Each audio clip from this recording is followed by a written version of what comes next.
Today I'm cycling. It's Easter weekend, so everything is pretty much closed for business, as it tends to do here in the Nordics around Easter time. I figured I'd head for a bit of a longer cycle, shoot some film. I have my Nikon F2 with me. I haven't shot a roll in it yet. I'm super excited. It's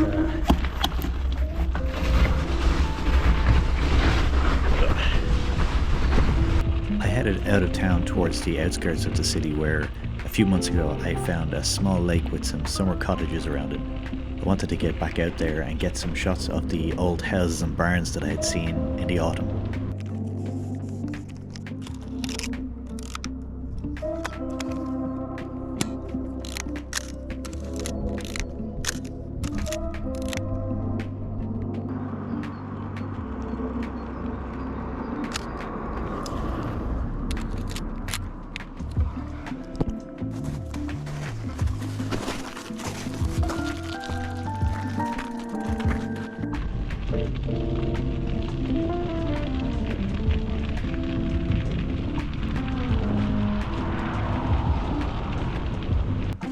Along the way I spotted this old Ford F-150 and I couldn't help myself from getting a few shots.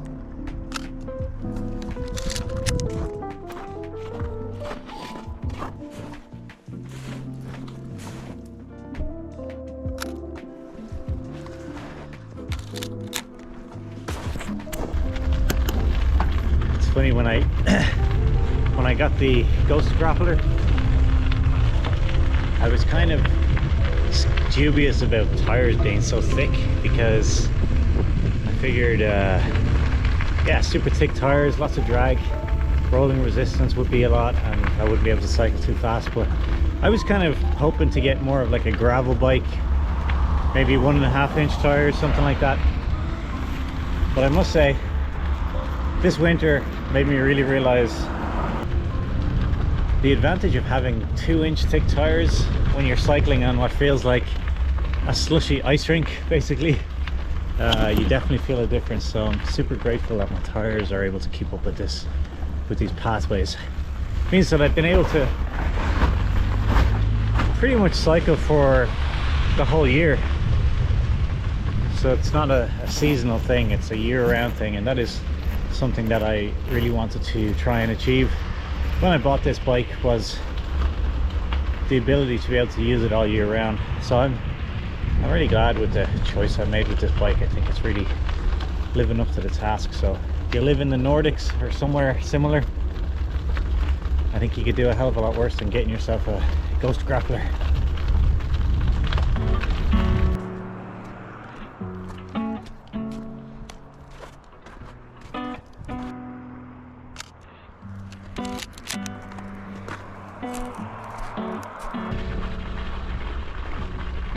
As I headed out of town, the pathways got a little bit more difficult to cycle on, and the going was a little bit slow.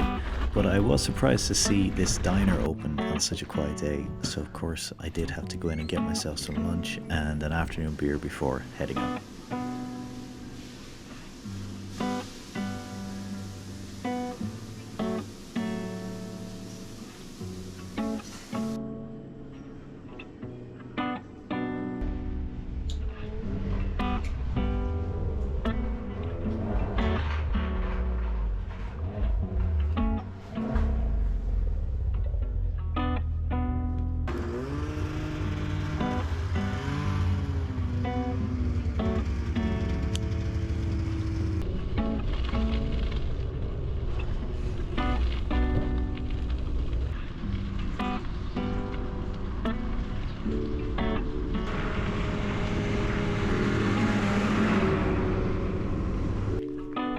I found this cool house along the way with an old car graveyard in the driveway, and I really did want to get some shots. But the owner of the house, I don't think, was too pleased with me and started shouting out his window at me. Okay. I didn't understand exactly what he was saying to me, but I got the message. Getting given out to by locals, taking photos outside their house. I get it. On one hand, it's like, yeah, I guess if somebody was taking a photo of the outside of your house, I would probably question what they were doing, I guess. But I don't know, like, for whatever reason, it seems to be that if you have a camera in your hand, people are really dubious of it. But if you've got your phone, people taking photographs on their phone all the time and nobody bats an eyelid. But as soon as it's an actual camera, for whatever reason, that sparks red flags with people. I'm not sure why, but anyway.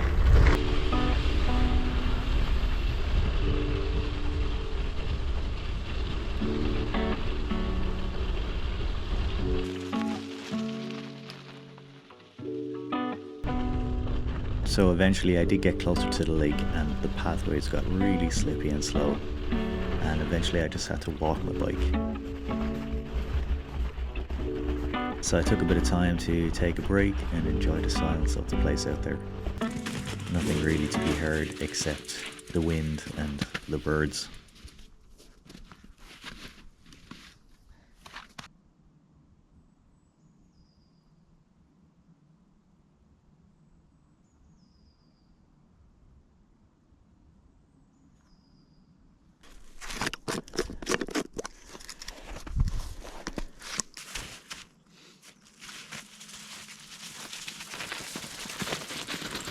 Everything was going nicely. I started seeing the cottages and cabins I had come to photograph.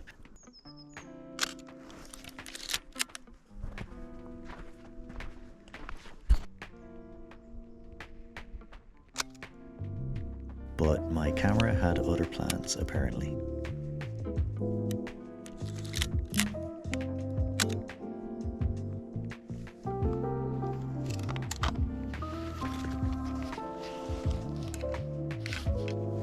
So it turns out that the indestructible Nikon F2 isn't actually indestructible. This is the first roll I've shot through this. Bought it from a Japanese reputable dealer on eBay, so I'm sure they weren't aware of it. But seems like the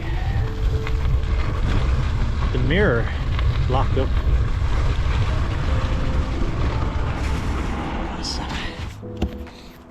It seems like the mirror lockup is stuck in the upright position, which means I can't look through the viewfinder to focus or use the light meter.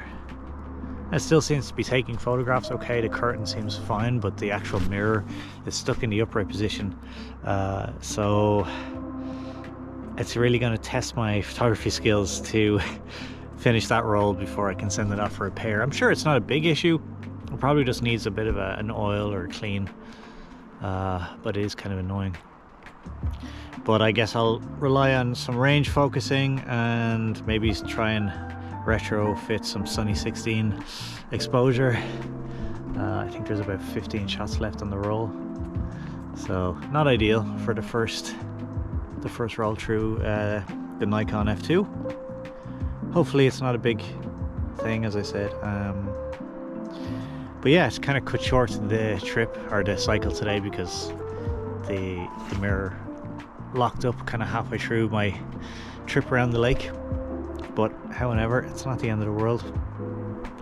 But I'm gonna head home now and drown my sorrows in something, I don't know, dinner maybe.